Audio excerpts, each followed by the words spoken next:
I used my daughter's college savings to buy a new sports car. My ex-wife Kelly found out when my daughter Ashley showed up at her place crying. Ashley was 17, supposed to start at State University next fall. Kelly called me screaming about how I was the worst father alive and she was taking me to court immediately. Here's what neither of them knew. 3 months before this happened, I was going through the mail at my apartment when I found a bank statement that wasn't mine. It was addressed to Ashley, same last name, delivered to my address by mistake. I almost tossed it back in the outgoing mail, but something made me look closer. It showed a checking account with regular deposits of exactly $250 every month for the past 2 years. I'd been putting $300 monthly into Ashley's college fund since she was born. 17 years of never missing a payment. After the divorce, Kelly got primary custody, but I kept making those deposits like clockwork. The account needed both our signatures for withdrawals, so I figured the money was safe. But this random bank statement showed Ashley had a separate account I'd never heard about. I called the bank pretending to be confused about my daughter's accounts. The lady on the phone confirmed Ashley had opened this account when she turned 16. The deposits matched exactly with the dates I'd been sending money to the college fund. I drove to the bank where the college fund was held, walked right up to the counter and asked for a full history. The teller printed it out. Every single month for the last 2 years, $300 went in from me, and $250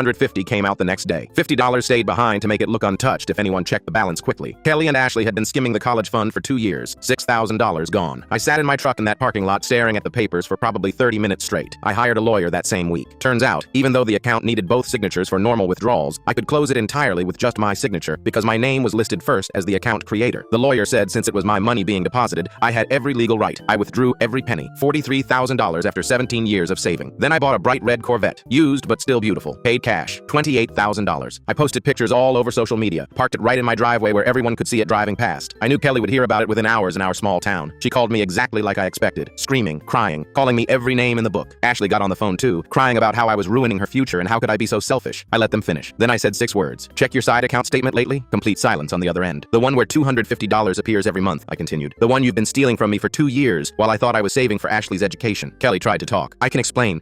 I cut her off. I kept $15,000 in a separate account for Ashley's actual college. She can have every penny when she apologizes and explains what my money was really being used for. Until then, I'm driving my car. Ashley started crying harder. Kelly hung up. My brother called me 2 hours later laughing. Apparently Kelly's boyfriend Randy had been posting pictures on his own social media for months. New hunting gear, new fishing boat, expensive golf clubs, weekend trips to casinos. The dates matched perfectly with the college fund withdrawals. Kelly had been giving my daughter's college money to her boyfriend to play with. The next morning, Ashley showed up at my apartment alone. No Kelly. She stood on my doorstep looking at the Corvette in my driveway, then at me. "Mom's been giving the money to Randy," she said quietly. "I figured it out last month when I saw the bank statements." I confronted her and she said you were rich enough that it didn't matter, that Randy needed help getting his business started, and we'd pay it all back before I needed it for college. "Did you tell her to stop?" I asked. "Yes. She said I was being ungrateful, that Randy treats her good and I should be happy she found someone." I opened the door wider. "The $15,000 is yours. I'll write you a check today, but you're going to community college for 2 years first and living here with me. After that, we'll talk about State University." She nodded. Kelly tried taking me to court anyway. Her lawyer dropped the case after seeing the bank statements and proof that her boyfriend Randy had been the one benefiting. The judge actually laughed when he read through everything and told Kelly she was lucky I wasn't countersuing.